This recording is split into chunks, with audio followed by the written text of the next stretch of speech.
Sana all.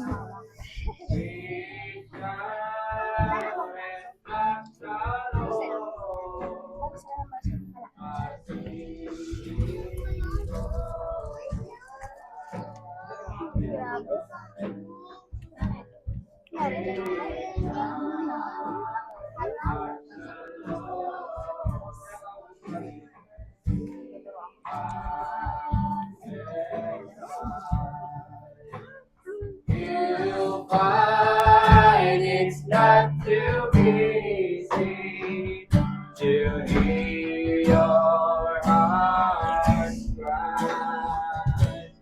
He's passing by his moment, your needs to supply.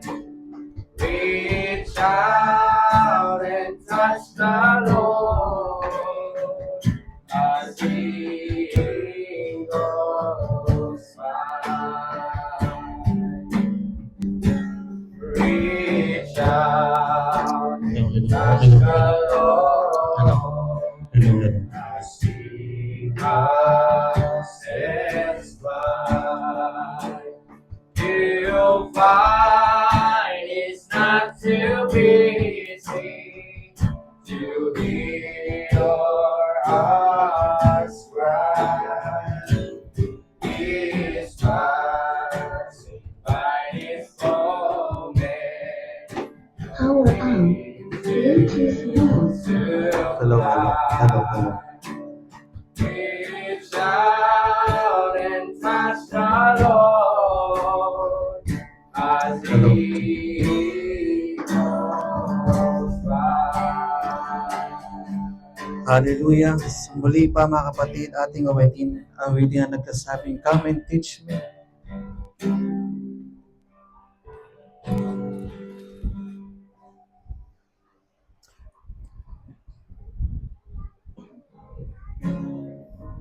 Thank you, Jesus. And teach me, Holy Spirit. Come, Holy Spirit, O God. Come and give We need you, O Jesus.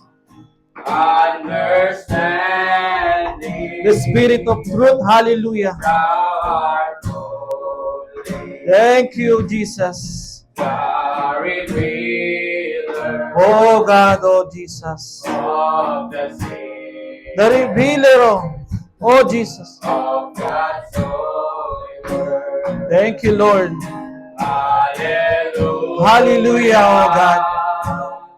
Hallelujah. Hallelujah. Hallelujah. Praise and glory. Thank you, O God. We need your Holy Spirit, O Jesus. Hallelujah, O God. Langisan mo. Hallelujah. Thank you, Jesus. Langisan mo ang pusong ito. Langisan mo, O God. Hallelujah. Puspusin mo, Panginoon. Puspusin mo, O God. Nang iyong Espiritu ang bawat isa na naririto, Panginoon. Hallelujah. O Diyos, nasa'yo ang kalakhan. Hallelujah. Langisan mo, Panginoon Diyos, ang bawat isa na naririto, Panginoon. Hallelujah. Puspusin mo. Thank you, Jesus. Hallelujah. Thank you, Lord. Thank you, oh God, Jesus. Sa nga po, Panginoon. Thank you, oh God. Puspusin mo ang iyong Espiritu.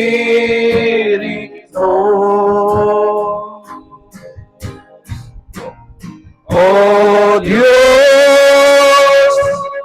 Nasa'yo ang kalakasan mo. Sin mo ang iyong song. To God be praise and to God be the glory. Hallelujah. Jesus, O God. Thank you, O God. Muli, Panginoon, sa umagang ito, O God, na muli pa ay kami po ay inyong pinagkatipon-tipon sa damong ito upang ikay aming masamba sa Espiritu at katotohanan. Nararapat lamang po, Panginoon, na ikaw ay maitaas, mapasalamatan mula sa dakilang pag-ibig mo sa bawat isa. Na ikaw, na siyang Diyos, na siyang nagligtas sa bawat isa. Na siyang ibinigay ang buhay para sa ikatutubos ng bawat isa. Salamat, Panginoon, for by your blood and your stripes, we are saved and we are healed. So that's why, oh God, we are here, Jesus, upang ibalik ang lahat ng kabutihan mo sa aming buhay.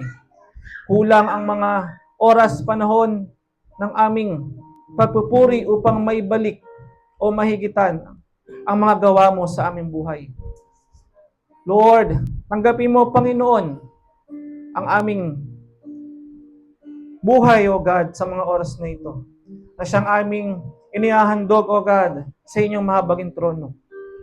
And once again, Jesus, sa umagang ito, aming dalangin ang inyong Espiritu Santo na siyang magtuturo ng iyong mga salita.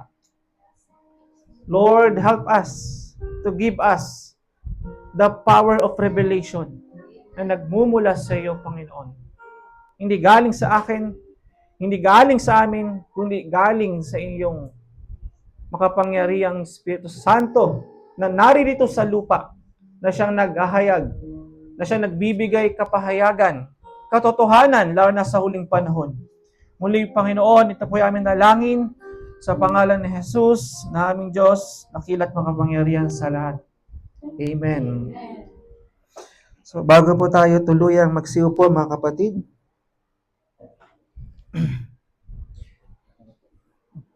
nais kong tayo po ay bumasa ng salita ng ating Panginoon.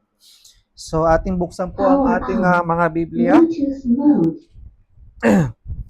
Dito po sa Book of Matthew, chapter 16, verse 18. From the New Testament, sabi doon, mga kapatid, sa Book of Matthew, chapter 16, verse 18, mga kapatid.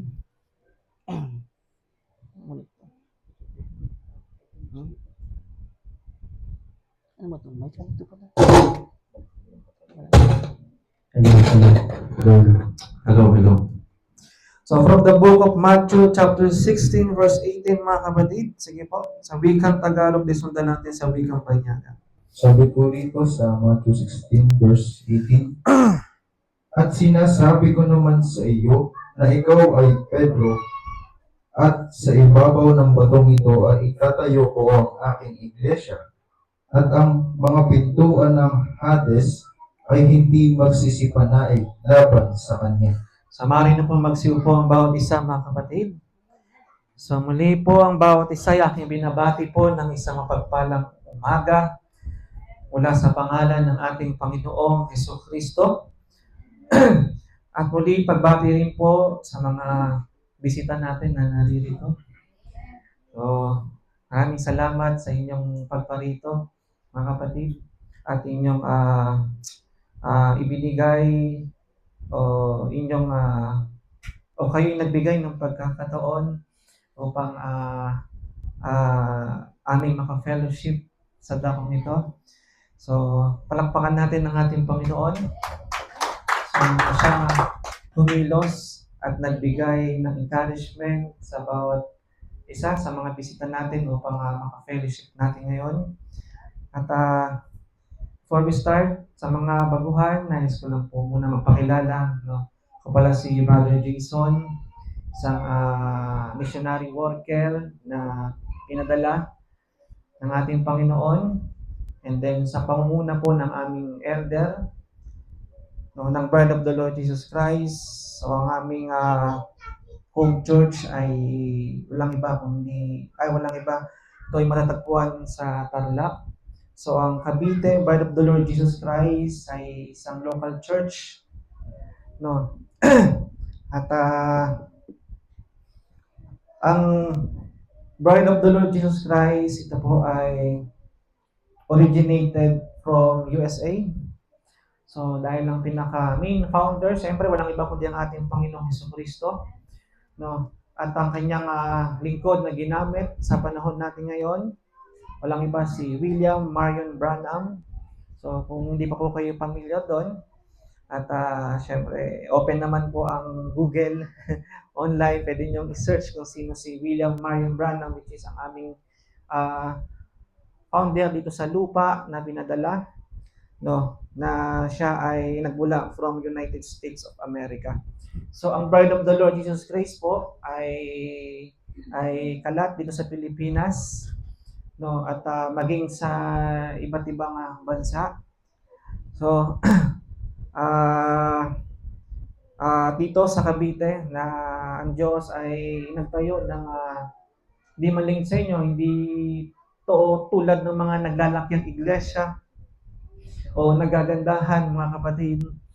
Pero yun nga, so ang Diyos ay hindi tumitingin sa laki, dami ng isang iglesia. No, ang tunay na kagandahan ng iglesia ay hindi nakikita doon. Ang tunay na kagandahan ng iglesia, sabi ni Brother Branham, mga kapatid, the real beauty of the church is in the character of the people. Hindi sa ganda, laki o dami ng isang iglesia, mga kapatid. Kaya nga sabi ng Bible, 2 o 3 na naman kakatipon sa akin, ako ay naroroon. Tingnan niyo, mga kapatid. Hindi siya based sa dami. Kahit kakaunti lang tayo, mga kapatid. Hindi tayo tulad ng mga iba't ibang relihiyon na talagang masasabi mong naglalakyan ng iglesia at ang dami ng bawat miyembro. Tama po ba, mga kapatid? Tayo ay kakaunti lamang. No. Pero hindi na bago yon. Sabi nga ng Bible, fear not my little flock. No. Little flock, kakaunti lang talaga ang flock ng ating Panginoon, mga kapatid. Hindi siya ganun kadami. No. So, ilan po, mga kapatid. At aking ipinagpapasalamat din po ang katagumpayan ng ating Panginoong Diyos sa mga naging gawain natin itong mga nakaraan, no. At sa tulong at biyaya ng ating Panginoon, lahat ng 'yon ay successful na nailatag natin, mga kapatid, no, sa bawat tao ang ebanghelyo ng ating Panginoong Diyos, no, na tayo po ay makapanghikayat at may bahagi ang salita ng ating Panginoong Diyos. So, kung daw nagkakamali, mga kapatid, ang Tagaytay ay isa sa mga talagang napuntahan na natin. At Lord willing, mga kapatid, ay unti-unti na ituloy-tuloy yung magiging gawain natin doon. At nito mga nakaraan, dyan sa Mistral, mga kapatid, ay talagang nakita ko yung pagkilos ng ating Panginoon Diyos. Mula sa mga ginamit natin, mga kapatiran, na nag-ali ng awit, hindi ikinahiya, no. Sapagkat sabi ng Bible, mga kapatid, wag natin ikahiya ang paglilingkod sa ating Panginoon, no. Or else, kung ikakahiya mo, sabi ng Bible, ikakahiya ka rin naman niya. Biblical yon, mga kapatid. Kaya nga, kahit ako, gustuin ko mang umawit dahil umawit ng mga oras na yon, alam niyo yan, no, kahit hindi ganun kagandahan yung boses ko, mayroon akong kagandaang loob, which is yung lakas ng loob para kumawit o kumanta. Pero ibinigay ko na yung pagkakataon sa mga kapatid na talaga may mga boses. No, gustuin ko mang umawit, pero wala nang time. Kaya ibinigay ko ang pagkakataon kasi yun ay talagang gift para sa kanila. No. So, yun lamang po mga kapatid. Tayo po ba ay masaya mga kapatid ngayong umaga na tayo ay nagkatipon-tipon, nagkasama-sama muli upang ating maka-fellowship, hindi lang ang bawat isa, maging ang ating Panginoong Hesukristo. No? So, masaya ba kayo mga kapatid sa umagang nito? Hallelujah. So, sa di pagkakatagal mga kapatid, at hindi ko na po papahabain pa ang aking introduction na minsan lumahaba, lalo na kung lead mga kapatid. So, nais ko na pong dumako po sa pagtuturo, pag-aaral ng salita ng ating Panginoong Diyos. Now, isa ito sa mga aral o doktrina mga kapatid na hindi ko napapakinggan, no, sa iba't ibang relihiyon, no. At alam ko ang mga ilan dito ay pamilyar na sa temang ito, no. Ang topic natin for today, hindi ko muna ipagpapatuloy yung topic natin nung last Sunday na naputol, tama mga kapatid, pero actually connected to, no. Ang topic natin for today is all about the gates of hell. No. Sa Tagalog, mga kapatid, ang mga pintuan ng impyerno. No. Sino na ang nakapakinig, mga kapatid, ng ganitong mapag-aaralan natin sa iba't ibang reliyon? Meron na po ba, mga kapatid? Ako, sa tagal, simula nung sinilang ako, wala pa akong napakinggan.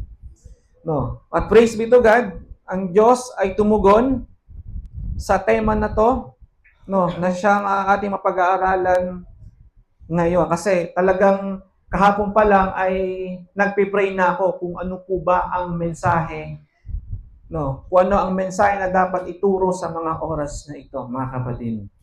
Yung una, ang topic talaga natin is the generation of the good seed and the bad seed.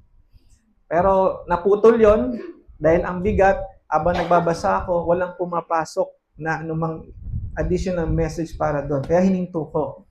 Dito ko napunta sa the gates of hell. No, ang mga pintuan ng impyerno. May pintuan pala sa impyerno. Iniwala ba yung mga kapatid? Meron?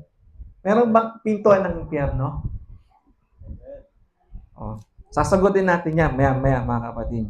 Ngayon, bago tayo tumuko doon, ano nga po ba? What is the meaning of the gates of hell? Then, what is the gates of hell? Bago tayo tumuko doon mga kapatid, ating alamin muna kung ano nga po ba ang ibig sabihin ng gate or gates. Sino na nakakita ng gate or gates? Nakakita na kayo mga kapatid? No. Sabi dito, the primary meaning is a physical barrier, such as a hanging door in a wall or fence that controls entry and exit, mga kapatid. No. Halimbawa, no. Actually, yung bahay kasi namin walang gate eh. Pero mayroong pintuan. No. Ang gate, no, o ang pintuan, halimbawa, tulad nito, may pintuan tayo, ay may consider din na gate. Tama ba mga kapatid? No. Kasi sabi dito, that controls entry and exit. Amen? That is the meaning of gate. Gate o pintuan na inilalagay, tulad nito, may pintuan tayo dito sa ating church. Gate o pintuan na inilalagay sa bawat may tahanan. Sino dito ang may bahay? Lahat naman siguro meron, no? Meron po ba mga kapatid? No. Kahit baro-baro lang, naniniwala ko, may pintuan din yon. Tama ba? Saan kayo nakakita ng bahay na walang pintuan? Ang hirap nun. Tama ba? Ang pintuan ay ginagamit para, ano mga kapatid? Pasukan ng tao at labasan. Tama ba? O labasan ng tao. Tama po ba mga kapatid? O ngayon, dahil sa alam na natin kung anong kahulugan, no, ng pintuan, mga kapatid, ating alamin naman kung ano nga po ba ang ibig sabihin ng impyerno. No.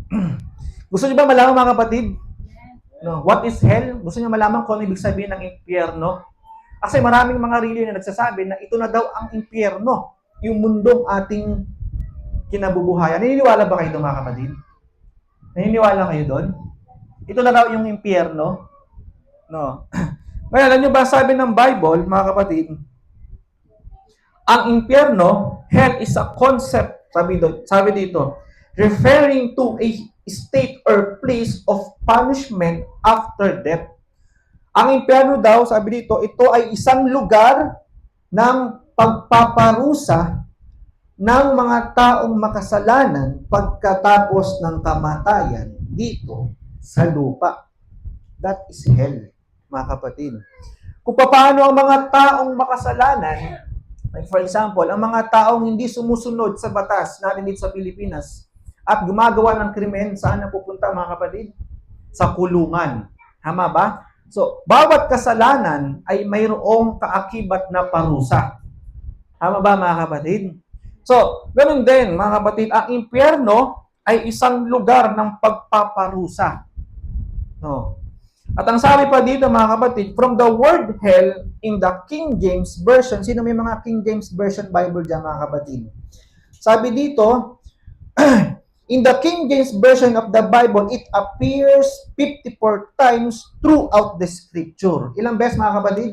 54 times mong mababasa ang salitang hell o impyerno sa Biblia. From Old and New Testament. O throughout all, sabi dito, throughout the Scripture. But you know, bibigyan ko lang kayo ng trivia, mga kapatid. Before the Bible was translated from Hebrew and Greek into English, no, bago kasi na isalin ang Biblia into English, ang salin nito ay Hebrew text.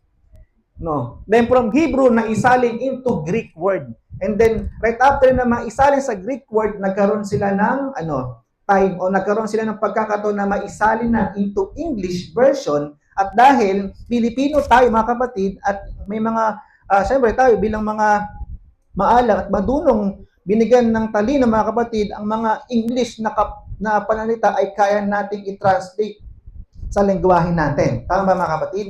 Kaya meron tayong Tagalog version. Amen?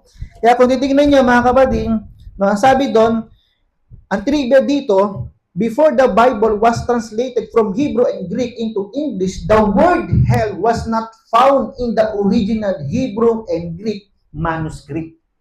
Hindi ninyo mababasa ang salitang hell o impyerno, no, sa original, sabi dito, sa original Hebrew and Greek manuscript. No, the word hell in Hebrew text is Sheol. No, sa Hebrew ay Sheol. Sa Greek word Hades o Hades. Tandaan niyo, mga kapatid. Kasi sa pagbabasa ninyo sa Bible, meron kayong mga mababasa dyan na Sheol, Hades, at Hell. No. So malinaw po ba, mga kapatid, na ang hell, mga kapatid, ay sabi dito ay translated. No. Ang hell, sabi nga dito, from Greek word o from Hebrew, ito ay tinatawag na Sheol. Sa Greek word, ito ay tinatawag na Hades. Tandaan natin, ang Sheol and Hades refer to the same realm of death. No. Iisa lang yan. Clear po ba, mga kapatid? No. Kasi baka mamaya, malito kayo. Sa pagbabasa ninyo ng Bible, ay, sabi ni Brother Jason, hell lang eh. Meron pa lang Sheol dito, tsaka Hades. Tandaan natin ng Sheol, Hades ang Hades at hell ay iisa lang yan.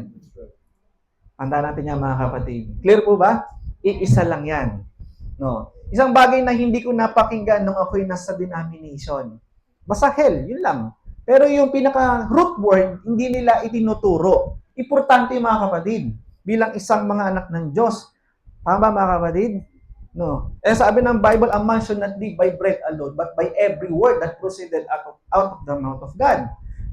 So, ang bawat salita ng ating Panginoong Diyos ay kailangan natin kainin. Tama, mga kapatid? O kailangan natin maintindihan. Amen? So, kailangan ituro dito kung ano ang tama. No? At dapat hindi kulang. Amen? No. So, yun mga kapatid. Ngayon, ano nga po ba ang purpose ng hell? No.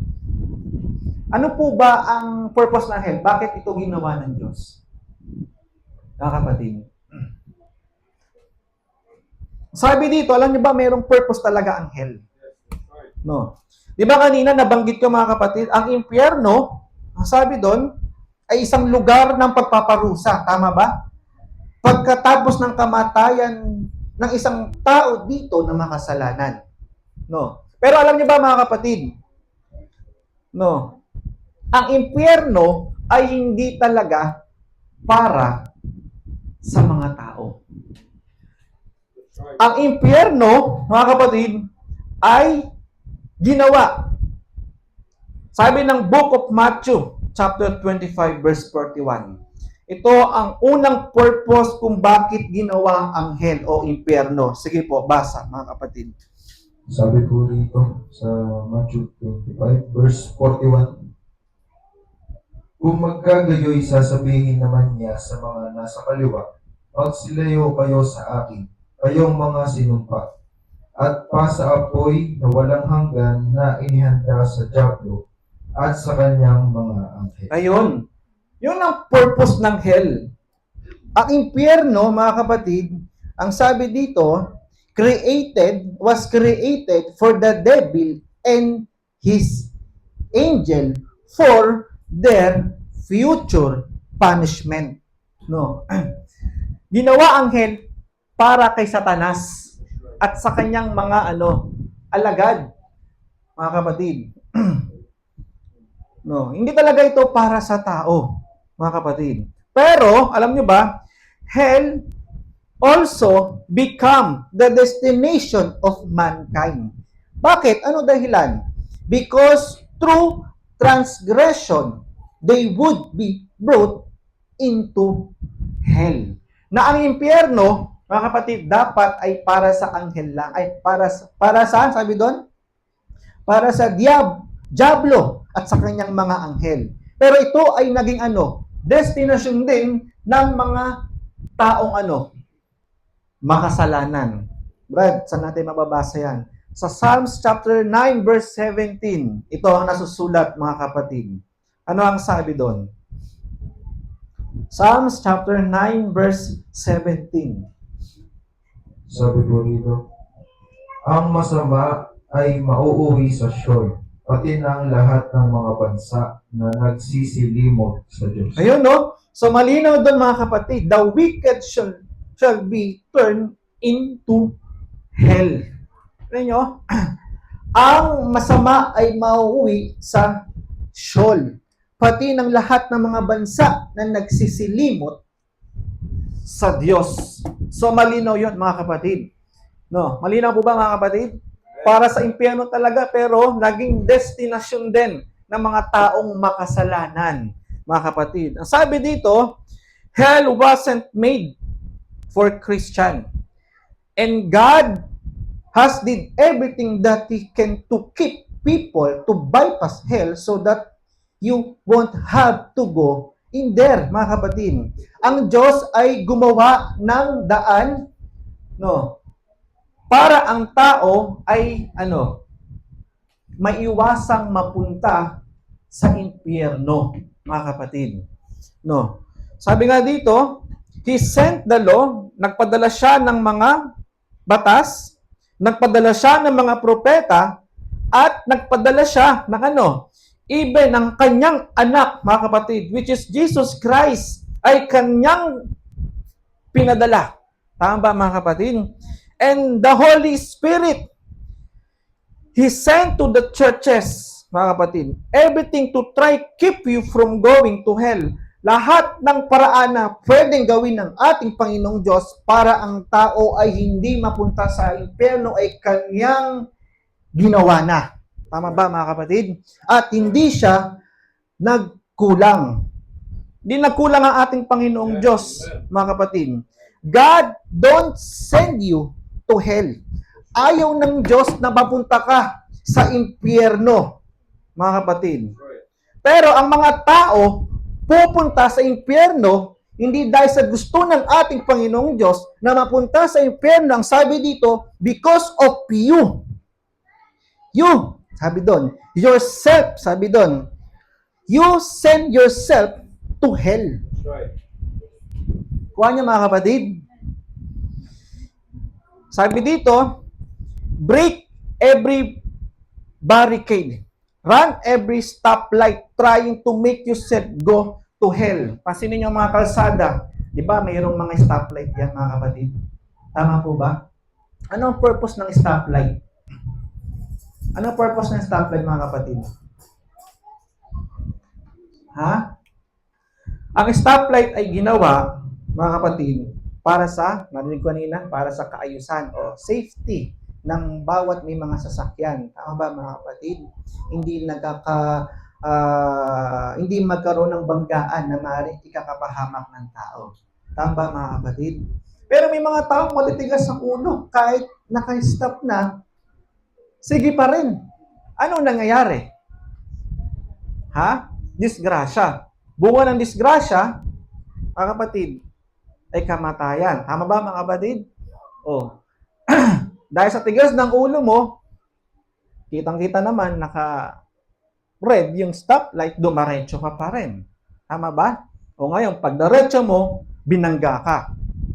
Buti sana kung ikaw lang mamamatay, paano kung bibig mo pa buong pamilya mo? Tama ba? Hindi lang ikaw ang mamamatay, maging yung mga kasakasama mo sa sasakyan. Tama mga kapatid? So, inilagay ang stoplight para ano? Para sa kaayusan. Tama ba? Pero sa katigasan ng ulo ng tao, sige pa rin. Kaya ang tao ay napapahamak. Yun nga mga kapatid. The same thing, sa spiritual sense, ang Diyos ay nagbigay ng kautusan. Tama ba mga kapatid? No. Na huwag mong gawin yan. Huwag mong gawin ito. Mapapahamak ka. Pero ano ang tao? Mga kapatid, matigas ang ulo. Tama ba mga kapatid? Ipinilit pa rin. No. Amen? No. You're sending yourself to hell. God sends nobody to hell. It was created for the devil and his angel. Ang impyerno ay ginawa o nila lang talaga para sa mga para kay Satanas at sa kanyang mga anghel. Hindi para sa atin. No, mga kapatid. Hindi para sa atin ang impyerno. Pero magiging para sa atin, mga kapatid, hindi na dahil sa Diyos, kundi dahil sa atin, mga kapatid, kaya tayo mapupunta sa impyerno. Amen? Kaya nga, sabi ng Bible, 2 Peter chapter 3, verse 9. Anong sabi doon, mga kapatid? Hindi mapagpaliban ng Panginoon. Tignan niyo, mga kapatid. 2 Peter chapter 3, verse 9. Anong sabi doon, mga kapatid? Sabi ko rito, hindi mapagpaliban ang Panginoon tungkol sa kanyang pangako na gaya ng pagpapalibang ipinalalagay ng iba, kundi mapaghinuhod sa inyo na hindi niya ibig na sino man ay mapahamak, kundi ang lahat ay magsipag. Ayun, so hindi ibig ng ating Panginoong Diyos na mapahamak ang lahat. Tama po ba mga kapatid? No. Hindi nais ng Diyos na mapahamak tayo. No, ang sabi pa nga dito sa 1 Timothy chapter 2 verse 4, na siyang sabi dito, may ibig na ang lahat ng mga tao'y mga ligtas. Tingnan niyo mga kapatid. Hindi gusto ng ating Panginoong Diyos ang tao ay mapahamak. Ang gusto nga niya, ang lahat ay mga ligtas. Tama ba mga kapatid? At ano pa? Mga kaalam ng ano daw? Ng katotohanan. Ang sabi doon. Ngayon, ito ang tanong. Gusto ba nila ang katotohanan? Basahin natin sa 2 Thessalonians chapter 2 verse 10. Gusto ba ng tao ang katotohanan? Sige po. Ano ang sabi doon mga kapatid? Sabi doon? Sabi ko rito, at may buong daya ng kalikuan sa nangapapahamak, sapagkat hindi nila tinanggap ang pag-ibig sa katotohanan upang sila'y mga ligtas. Ayun, no? Hindi nila tinanggap ang katotohanan. Tingnan nyo? Kasi, tingnan nyo mga kapatid, ano ba ang bunga ng katotohanan? Ang katotohanan ay siyang magliligtas sa isang tao. Right. Mga kapatid. Tama ba? Ngayon, pinadala ng Diyos. No? Nagbigay siya ng parang para ang tao hindi mapahamak, mga kapatid. Pero ano ang sabi ng Bible? Ang tao hindi niya, o ang tao hindi nila, sabi doon, tinanggap ang katotohanan. No? Na kapag tumawid ka basta-basta, mamamatay ka. Tama ba mga kapatid? Mamamatay ka. Dahil sa katigasan ng ulo mo, tumawid ka pa rin, ayun, namatay ka. Mga kapatid. Diba may mga ganyan tao? Pansinin nyo, yung mga taong sobrang tigas talaga ng ulo. Tama ba? Kahit anong gawin mo, kahit anong pilit mo, na ituro ang tama, hindi niya talaga susundin ko ano ang tama, mga kapatid. Pero praise be to God, naniniwala ko, ang bawat isa na naririto, mga kapatid, no, ay nais sumunod sa salita ng ating Panginoong Diyos. No. Nais ba mga kapatid sumunod sa salita ng ating Panginoon? Ang salita ng ating Panginoong Diyos ay katotohanan. At ang katotohanan, mga kapatid, ay ang magbibigay sa atin ng daan para hindi tayo mapahamak. Amen? Para hindi tayo mapunta saan? Sa impyerno. Hindi para sa atin yon. Para kay Satanas yon at sa kanyang mga anghel. Pero wag naman nating hayaang tayo mismo, mga kapatid, ang magbigay ng daan para tayo ay mapunta doon. Nagbigay ang Diyos ng paraan para ang tao ay iiwas. Tama ba? Patungo sa impyerno, mga kapatid. God sent His law, God sent His prophets, even Jesus Christ, mga kapatid, no, ay pinadala dito sa lupa. And also, His Holy Spirit, mga kapatid, na pinadala ng ating Panginoong Diyos. Tama ba, mga kapatid? No, ay kanyang ginawa para mailayo tayo. O maiiwas tayo na mapunta sa impyerno, mga kapatid. O ngayon, so malinaw po ba mga kapatid kung anong meron sa impyerno, kung ano ang hell? Ngayon, what is in the place called hell? Anong meron sa lugar na tinatawag na impyerno? Dito natin malalaman mga kapatid na katulad ng mga katuruan o paniniwala ng ibang relihiyon na ang impyerno daw ay itong mundong itong ating kinapapamuhayan ay maling-mali at malayo sa sinasabi ng Bible. Bakit? Mayroon kasing karakteristik, no? Kung ang tao ay mayroong karakteristik, mga kapatid, bawa si Sister Doris, no? Paano mo siya ma-identify? Babaeng matangkad, mahaba ang buhok, maganda, no? Naniniwala ka ba, sis? Amen. Ay, glory to Jesus. No. So, di ba? Meron tayong identification o katangian. Tama ba, mga kapatid? Ang impyerno, meron din. No. Ano nga po ba meron sa impyerno? Mark chapter 9, verses 43 to 48. Isa-isay natin, mga kapatid. Sige po, basa. Dito po sa 43.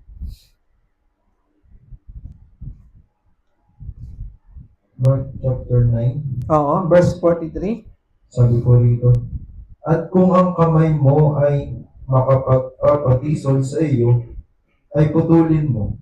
Mabuti pa sa iyo ang pumasok sa buhay na pingkaw, kaysa may dalawang kamay kang mapa sa impyerno sa apoy na hindi mapapatay. Yun, anong meron sa impyerno, mga kapatid?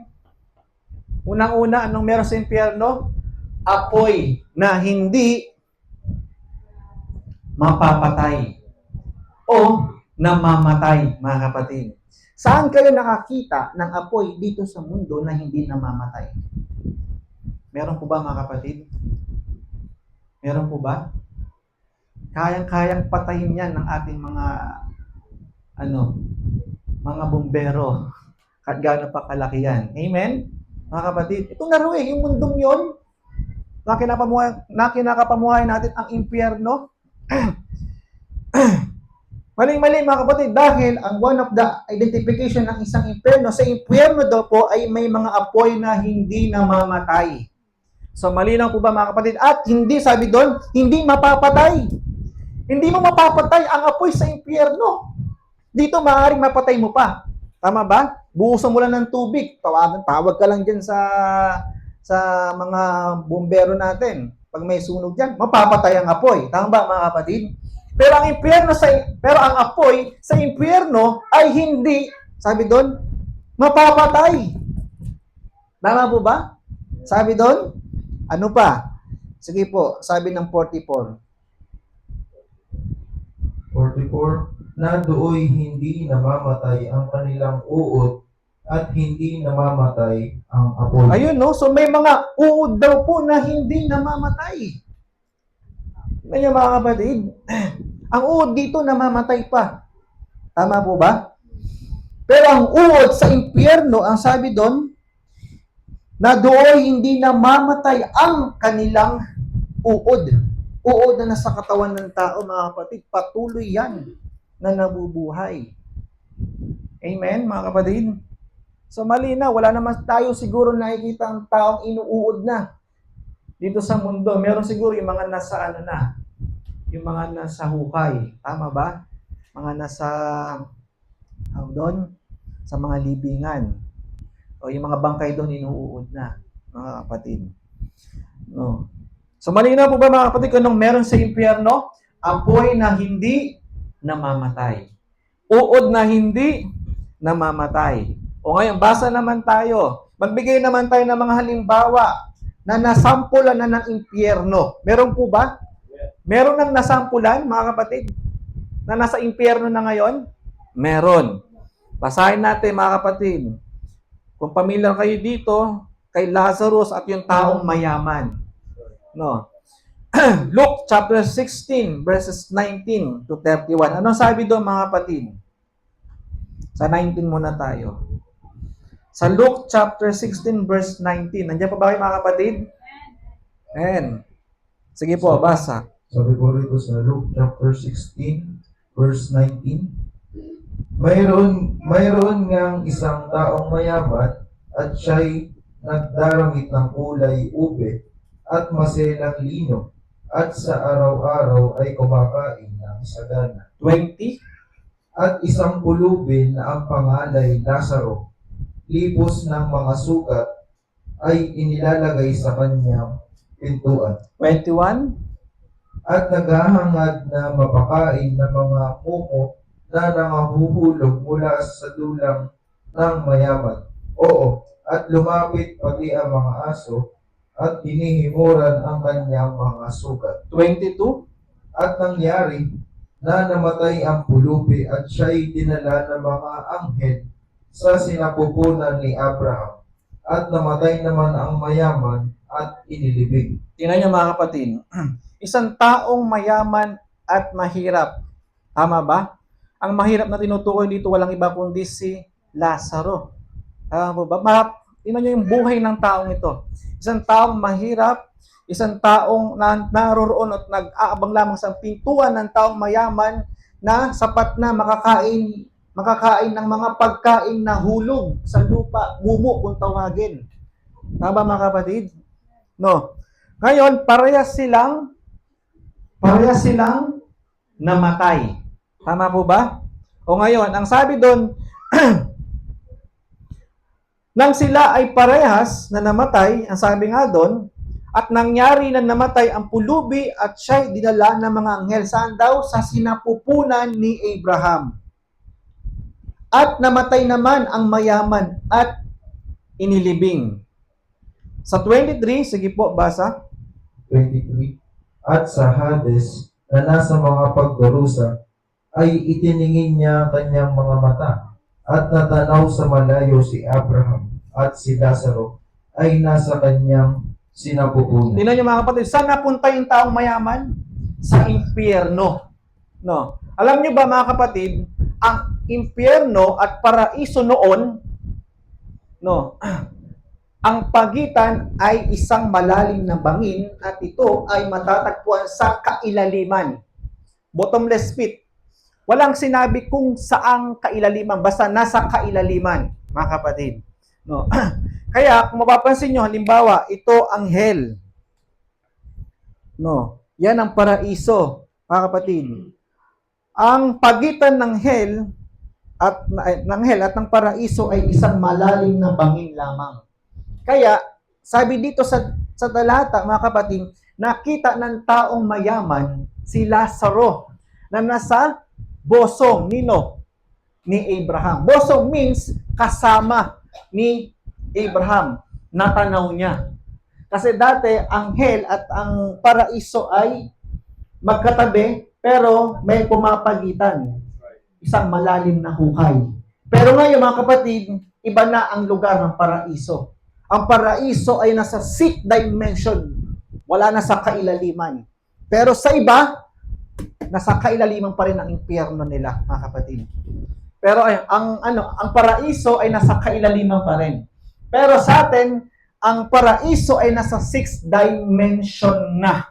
Wala na sa kailaliman, mga kapatid. Tandaan natin yan. Susunod, pagka may gusto kayong itanong, pwede nyo sa akin itanong, one-on-one, pwede kong i-share kung ano yung mga talata na magpapatunay na ang paraiso, mga kapatid, ay wala na sa kailaliman. No. Ito ay nasa 6th dimension na. Sabi ng 24, mga kapatid, sige po, basa. 24. At siya'y sumigaw at sinabi, Amang Abraham, maawa ka sa akin, at suguin mo si Lazaro upang itubog niya sa tubig ang dulo ng kanyang daliri at palamigin ang aking dila, sapagkat naghihirap ako sa alab na ito. Tingnan niyo, mga kapatid, no? Hindi maganda ang kalalagayan ng isang tao sa impyerno. Tama po ba, mga kapatid? Siya'y sumigaw at sinabi niya kanino daw? Kay amang Abraham. Abraham, sabi doon, maawa ka sa akin. At suguin mo, sino daw? Si Lazaro. Sabi doon, upang itubog niya sa tubig ang dulo ng kanyang daliri.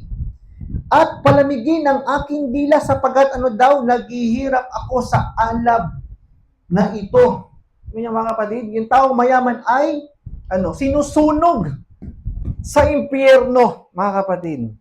Kaya humihiling siya na, Lazaro, Abraham, pasabi kay Lazaro, kahit ito lang, itubog sa tubig kasi ang hirap ng kalalagayan niya doon. Pero anong sabi ni Abraham? 25. Anong sabi doon, mga kapatid? Sabi ko ulit, 25. Datapot sinabi ni Abraham, Anak, alalahanin mo na ikaw ay tumanggap ng iyong mabubuting bagay sa iyong pamumuhay, at si Lazaro sa gayon ding paraan ay masasamang bagay. Datapot ngayon ay inaaliw siya rini, at ikaw ay nasa kahirapan. Ayun, 26. Anong sabi doon? At bukod sa lahat ng ito, ay may isang malaking banging nakalagay sa pagitan namin at ninyo, upang ang mga mag-ibig tumawid buhat dini hanggang sa inyo ay hindi maaari. At gayon din, walang makatuwid mula dyan hanggang sa amin. Kaya tingnan niyo, mga kapatid, ano ang sabi ng Catholic? May tinatawag na purgatorio. Tama ba, mga kapatid? Nasa purgatorio na yon, yun daw ay ang lugar o pahingahan ng mga taong namatay dito sa lupa, na maaaring mailigtas pa daw sa pamamagitan ng mga panalangin. Tama po ba? Bago tumawid saan? Sa paraiso, kailangan muna ng panalangin. Amen? Pero dito, malinaw na sinasabi dito, mga kapatid, once na ang tao ay mapunta saan? Sa impyerno, ay wala ng ka-chance na mailigtas ang kaluluwa niyan at dalhin saan? Sa paraiso. Kaya hindi totoo yung mga katuruan o doktrina ng ibang reliyon, na nagsasabi na mayroong purgatorio. Na mula sa purgatorio, idalangin lang ang mga taong namatay na naroon ay magkakaroon ng kaligtasan. Walang-wala tayo. Hindi natin mababasa yan, mga kapatid, sa Bible, sapagkat wala yan sa Bible. Ang meron sa Bible, ang sabi doon, at bukod sa lahat ng ito ay may isang malaking bangin daw ang nakalagay sa pagitan ng namin at ninyo, upang mga mag-ibig tumawid buhat dini hanggang sa inyo ay hindi maaari. Tingnan niyo, mga kapatid. Si Lazaro nga, hindi nakatawid. Tingnan niyo, mga kapatid, hindi siya nakatawid. Sabi nga niya, kahit daliri lang Lazaro, pwede ba? Yung daliri ko. O Abraham, pwede ba? Kahit yung daliri ko na lang. O yung dila. Kasi sinusunog siya sa impyerno, mga kapatid Pero napagbigyan ba, mga kapatid? Hindi. Hindi napagbigyan. Kung yung taong mayaman nga hindi na pagbigyan, mga kapatid, tapos sasabihin ng reliyon, na maaaring mailigtas ang kaluluwang nasa impyerno, panalangin lang. No. Kung nailigtas nga, maaaring questionin Maaaring questionin ng taong mayaman. Tama ba? Yung mga taong bakit itong mga to, kunting panalangin lang, nailigtas. Pero bakit ako? Naririto pa rin sa impyerno. So ano sabi dito mga kapatid, 27? At sabi dito sa 27, at sinabi niya, ipinamamanhik ko nga sa iyo, Ama, na suguin mo siya sa bahay ng aking ama. ayun no, ipinapasugo pa nga, sino? Si Lazaro, sa tahanan. Nung taong mayaman. Pero ano sabi? 28. Sapagkat ako'y may 5 kapatid na lalaki, upang sa kanila'y patotohanan niya, baka pati sila'y mga parito sa darong ito ng pagdurusa. 29. Datapwat sinabi ni Abraham na sa kanila si Moises at ang mga propeta, bayaang sila'y pakinggan nila. Ayun, tingnan nyo mga kapatid. Kahit mayroong iisang kaluluwa, mga kapatid, na bumaba dito sa lupa galing sa paraiso. Pero syempre, hindi ipapahintulot ng ating Panginoong Diyos yon. Mayroong mga propeta.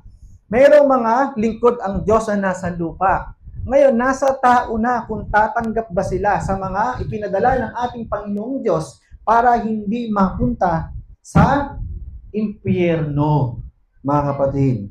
Naniniwala po ba kayo na sa mga oras nito ang Diyos ay nagpadala ng mensahero para hindi tayo mapunta sa impyerno? Naniniwala ba kayo mga kapatid? Maniwala kayo. Gusto niyo ba sa impyerno? Sino gusto sa impyerno? Pero alam niyo mga kapatid, may mga taong gusto sa impyerno. Pag tinanong mo sila, no. Pag tinanong, lalo na, kasi may na-encounter ako before tanggap niya na siya ay mapupunta sa impyerno. Tingnan niyo mga kapatid, nakakakilabot. Kasi ang pakiramdam sa impyerno, mapaso nga lang tayo. Sino na napaso mga kapatid? Napaso na ba kayo na apoy? Di ba masakit na? Masakit po ba mga kapatid? O masakit. No. Katiting lang yun buong katawan mo, sabi nga ng Bible, mas maigi ng di ba sabi doon kanina? Putulin mo ang iyong kamay kesa buong katawan mo ang ibulid sa impyerno. Tama mga kapatid, hindi ibig sabihin mga kapatid hindi ibig sabihin puputulin mo yung kamay mo. Di ba sabi ng Bible kanina? Kung itutuloy-tuloy ninyo yung pagbasa, sabi nga doon, bukod sa kamay, mayroong mata. Sabi nga doon, mas may ginagdubutin mo ang kaliwang mata o kanang mata kaysa yung buong katawan mo itapon sa impyerno. Mas may putulin mo ang iyong kanang kamay o kaliwang kamay kaysa yung buong katawan mo ibulit sa impyerno. Ang ibig sabihin ng mata, kamay, meron kasing ibig sabihin yan. Hindi yan literal na kapag yung kanang kaliwang kamay mo nagkasala, putulin mo na. Pero sa Middle East, pag nagnakaw ka, putol ang kamay. May experience ko yan, nakita ko yan, actual mga kapatid. Talagang pinutol, tinaga. Nagnakaw Alam niyo kung ano ninakaw? Toblerone, isang chocolate. Ganon sila kaigpit sa Middle East. Isang Toblerone lang chocolate. Nahuli. Malikot na pala talaga ang kamay ever since. Kung ano mga ninakaw, kung ano mga ninanakaw, hindi nadala. Ayun, on public, pinutol ang kamay. No. Pero sa atin ngayon, mga kapatid, ang sinasabi doon, putulin mo ang mga ginagawa mong masama. Yan yung sinasabi doon, mga kapatid. Yung kalit-litang ginagawa mong masama, putulin mo yon. Dahil ang apoy, kapag napabayaan, ano mga kapatid? Lumalaki. Tama ba? Ang kasalanang maliit, kapag pinabayaan, lumalaki. Amen? No. O ngayon, so malinaw doon mga kapatid na mayroong nasampulan na nasa impyerno. Tama ba? na napunta sa impyerno. Gusto niyo pa ba, mga kapatid? Magbigay pa ako ng isang halimbawa pa na nasampulan sa impyerno. So, one of the example in the Bible na experience o na-experience nila ngayon, magpasanggang ngayon ang impyerno. Ito ay ang mga taong namatay saan? Sa panahon ni Noah. All the people who were not in the ark were in hell. At alam niyo ba kung sino ang nakasaksi, mga kapatid? Sino ang nakasaksi ng mga taong nasa impyernong yung kanina? Ang nakasaksi, mga kapatid, si Abraham. Tama ba? At saka si Lazaro. Kita nila na yung taong mayaman ay nasa impyerno. Tama ba, mga kapatid? So, malinaw na mayroong nasampulan na sa impyerno. Yung ikalawa, na ibibigay ko, mga kapatid, na halimbawa na mayroon ding nasampulan, ikalawang halimbawa pa na nasampulan na nasa impyerno, magpasa hanggang ngayon, ito yung mga taong namatay mula sa panahon ni Noah. Mga hindi, tawag doon, mga hindi pumasok sa arko na ipinagawa ng Diyos kay Noah para sa ikaliligtas nila. At ang witness, mga kapatid, alam niyo ba kung sino, mga kapatid? Si Jesus Christ. Paano? Paano nakita ni Jesus Christ yung mga taong namatay, yung mga taong makasalanan sa panahon ni Noah na nasa impyerno? Kasi si Kristo, nung namatay sa krus ng Kalbaryo, alam niyo ba, mga kapatid? No, ang kanyang katawan ay nanatili sa krus. Pero ang kanyang kaluluwa ay pumunta saan? Sa impyerno. Anong ginawa niya sa impyerno? Para ano? Mangaral. No, saan natin mababasa, mga kapatid? No, hindi ko alam yan eh. Bakit napunta si Kristo sa impyerno? Yung muna yung sagutin natin. Bakit napunta si Kristo sa impyerno? Bakit kaya? Bukod sa para ma-fulfill kung ano yung nasusulat. Mga kapatid, isang Diyos na sakdal, banal, napunta sa impyerno. Hindi ba mga nasa impyerno, mga taong makasalanan? Bakit siya napunta doon? Mga kapatid, bakit siya napunta doon? Gusto niyo malaman sa sagot, mga kapatid? Hindi ba sabi ng Bible, mga kapatid, binikbit niya, no, ang ating mga kasalanan. He become a sinner para sa atin. Yung mga kapatid, na dapat tayo ang parurusahan dahil sa ating mga kasalanan. Inako niya yon. At bilang makasalanan, dapat tayo ang tungo natin sa impyerno. Tama, mga kapatid? Pero sinalo ni Jesus Christ. No. Siya mismo ang pumunta sa impyerno, pero hindi parusahan, hindi para parusahan. No. Pumunta siya doon to fulfill His word and also para parangalan, para pangaralan yung mga taong hindi nakinig sa mga pinadala niya. Mga mensahero, propeta sa lumang tipan. Basa. 1 Peter chapter 3 verse 19. Tingnan niyo, mga kapatid. Sinabi dito ng ating Panginoong Hesus ay pumunta ng impyerno at nangaral. Sige po. 1 Peter chapter 3 verses 19 to 20. Sabi ko rito, na iyan din ang kanyang iniyaon at nangaral sa mga espiritu nasa bilangguan. 20. Na ng unang panahon ay mga suwail na ang pagpapahinuhod ng Diyos ay nananatili noong mga araw ni Noe. Samantalang inihahanda ang daong na nasa loob nito'y kakaunti. Sa makatuwid ay 8 kaluluwa ang nangaligtas sa pamamagitan ng tubig. Tingnan niyo, mga kapatid, by which also He went and preached unto the spirit in prison. Spirit in prisons, mga kapatid, no, kung i-research o isa-search nyo ang spirits in prison, no, mga kaluluwang nasa bilangguan, mga kapatid, yan ay impyerno. No. Si Christ ay pumunta sa impyerno, mga kapatid. At ano sabi doon? Nangaral. No. Sino mga pinangaralan niya? Sa 20, andun yung sagot. Di ba nga, sa arko, na ipinagawa ng Diyos kay Noah, ilan ang nakapasok, mga kapatid? Ilan ang nakapasok? 8. Sino yung 8 yon? Si Noah? Si Noah, yung kanyang asawa, tsaka yung 3 magkakapatid. At yung 3 magkakapatid na yon ay may mga asawa. Kaya 8. 8 kaluluwa, mga kapatid. Ayun nyo? No. Ilang taon nangaral si Noah? 120 years siyang nangaral sa panahon na yon.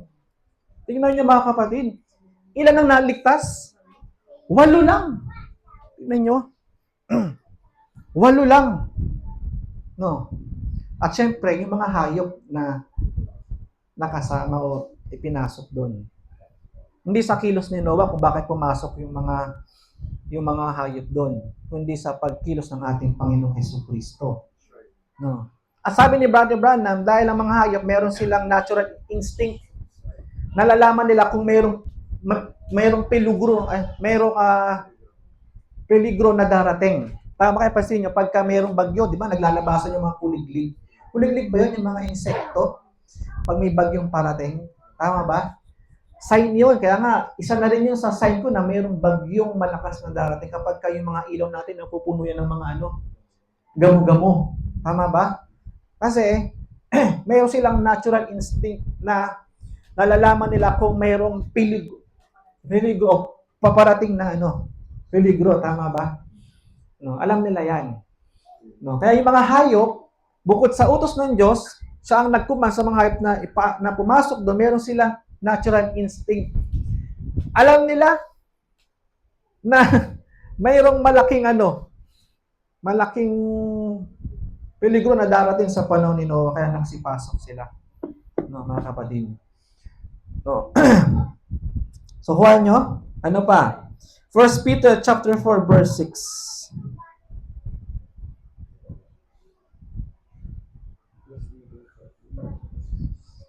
Sabi po rito, sapagkat dahil dito'y ipinangaral maging sa mga patay ang ebanghelyo upang sila ayon sa mga tao sa laman ay mga hatulan, datapwat mga buhay sa Espiritu ayon sa Diyos. Ayun.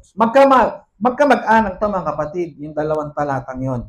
Sabi dito, 1 Peter chapter 4 verse 6, sapagkat dahil dito'y ipinangaral maging sa mga patay ang ebanghelyo, mga kapatid. Ito ay patungkol kay Kristo nung siya ay nangaral. Saan? Sa impyerno, mga kapatid. No. Siyempre, ikaw ba naman, mangaral ka sa mga patay na? Hindi ka na pakikinggan yan kasi patay na eh. No, tama, mga kapatid. Yung mga namatay dito na napunta sa impyerno, pinangaralan ni Jesus ng ebanghelyo. O kayong mga namuhay o nabuhay sa panahon ni Noah, bakit hindi kayo nagsisi? Ba't hindi kayo sumunod? Ngayon, narito tuloy kayo. Pinatunayan ni Jesus sa kanila na ang Diyos ay tapat sa kanyang mga salita. Na si Jesus ay ay hindi pa bago-bago ang kanyang mga sinasabi. Tama ba? Na si Jesus, kung ano ang sinabi niya, mangyayari. Tama, mga kapatid? O ngayon, pinangaralan niya sila, hindi kayo nakinig. O ngayon, ako'y naririto sa harap ninyo na nangangaral sa inyo ngayon, bakit hindi kayo nakinig sa mga mensaherong pinadala ko? Sabi dito ni Brother Branham, mga kapatid, but God transferred all of our sins upon Him, sabi doon, and He died, and because He died a sinner, ito yung sabi ko kanina, bakit si Kristo napunta ng impyerno na dapat hindi siya dapat mapunta doon. Tama ba? Pero napunta siya doon, sabi nga dito, but God transferred all of our sins upon Him. Lahat ng mga kasalanan natin, mga kapatid, o pagkakasalan natin ay napunta sa Kanya. And He died, sapagkat ang kabayaran ng kasalanan ay kamatayan. Tama ba, mga kapatid? Na dapat tayo ang mamatay, pahirapan at mamatay. Pero inako niya yon, mga kapatid. And because He died a sinner, the Bible said His soul went to hell. Tingnan nyo? Ito yung sabi ko kanina. He became a sinner for us. No. At bilang makasalanan, ang kanyang kaluluwa ay napunta daw o pumunta sa impyerno. That's right. And while he was there, he preached. Habang siya ay naroon, siya ay nangaral. To those that were in prison, that repented na, mga hindi nagsisi sa panahon ni Noah. But it wasn't possible that he would leave his body. See? Corruption, neither his soul in hell. And on the third day, he rose up for our justification. Tingnan niyo mga kapatid, ito yung sinasabi ko kanina. No. In order to fulfill his word, sabi ng Psalms chapter 16 verse 10. Ano ang sabi doon, kapatid? Psalms chapter 16 verse 10. Ano ang sabi doon? 16 verse 10.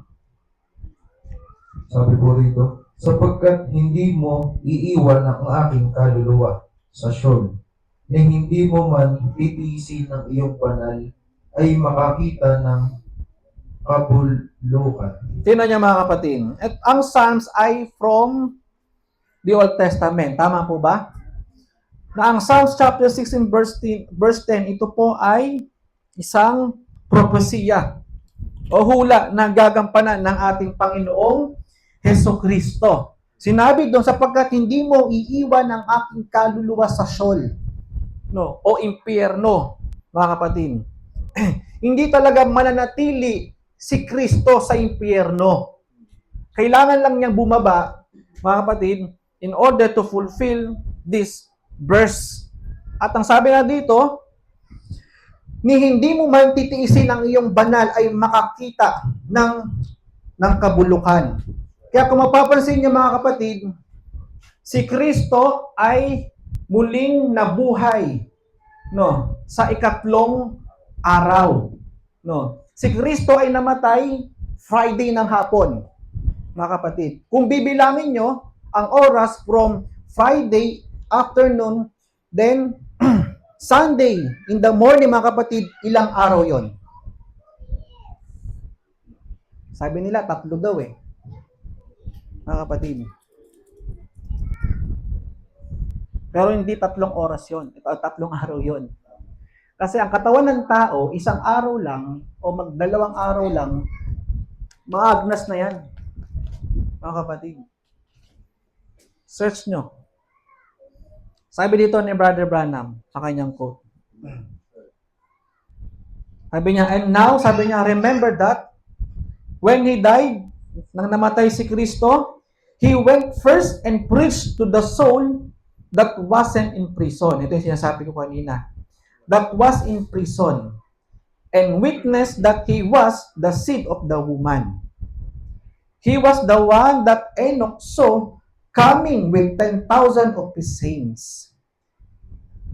He had to witness the scripture that he had been preached by Noah, and by Enoch, and by righteous that he has that one. Everything had to recognize it. Then he descended into hell and received the kiss of death and hell from the devil. Come back up into paradise and brought Abraham, Isaac, and Jacob and righteousness and race. Tingnan niyo mga kapatid. Ano sabi doon? Ito yung sinasabi ko kanina. Pagkatapos ni Kristo mangaral sa soul in prison which is hell, siya ay tumawid saan? Sa paraiso. At pagkatawid niya sa paraiso, na doon si Abraham, andun si Adam, andun si Eva, lahat ng saints sa lumang tipan ay binitbit niya ng ating Panginoong Diyos. Mga kapatid, saan niya binitbit? Sa lupa. Sa lupa, mga kapatid. Kaya nga, ang sabi dito, and they come out of the grave and entered into the city. It appeared to the people. Nagpakita sila. Saan? Sa mga Israelita. Pero hindi sila na-recognize. Kasi bakit, mga kapatid? Bakit? No. Dahil ang mga itsura nila that time hindi na sa mga itsurang matanda na sa Abraham, nagkaroon ng body change. That is the rapture. Mga kapatid. No. Hindi lang si Kristo ang nabuhay, mga kapatid, sa ikatlong araw. Maging ang mga old-time saints ay nabuhay sa mga oras na yon. At saan sila inilipat, mga kapatid? Saan sila inilipat? Wala sa paraiso. Nasaan sila, mga kapatid? Nasa seventh dimension. Saan naroon ang trono ng ating Panginoong Diyos, mga kapatid. Na nyo? Kaya yung sinasabi ko kanina, mga kapatid, pagkalipat nila, mga kapatid, yung ano na yan, yung paraiso, wala na sa ilalim. Ang paraiso ay nasa 6th dimension na. Hindi natin alam kung nasaan yun. Pero nasa 6th dimension, mga kapatid. Kung merong 6th dimension, merong 7. Ay, merong 1, 2, 3, 4, 5. Tama ba, mga kapatid? Susunod, pag-aaralan natin. O si Brother Dave naman turo ng 7th dimension. What is 7th dimension? No. Hallelujah, sabi doon. Nag-appear sila.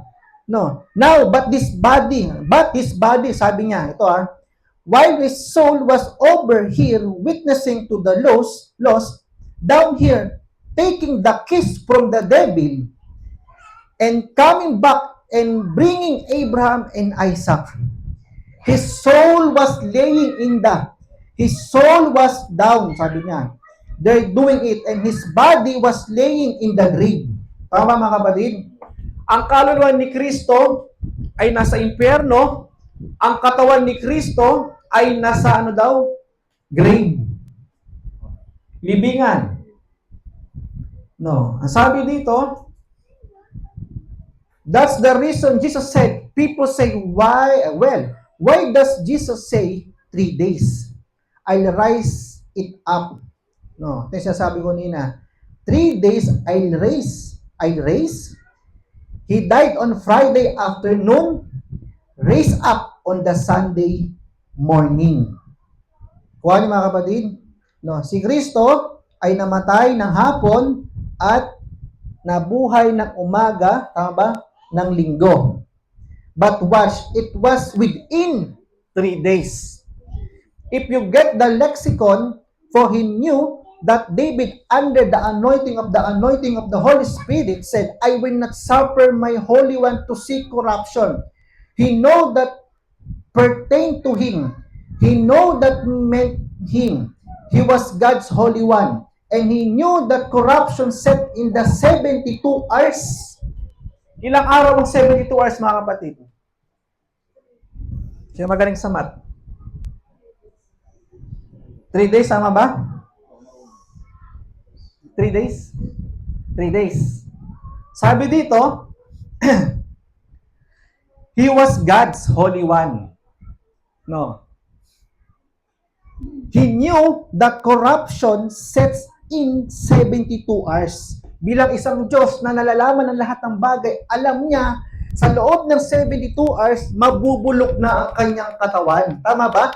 Pero sinabi ng Bible, hindi kailangan mabulok. Sabi nga, di ba, kanina, doon sa binasa natin, dito kay David, sabi, hindi mo titiisin ang iyong banal ay makakita ng kabulukan. Mga kapatid, sabi dito ni Brother Branham, he knew, sabi niya, in 3 days, that body was coming out of there. He didn't stay the 3 full days. Malinaw mga kapatid?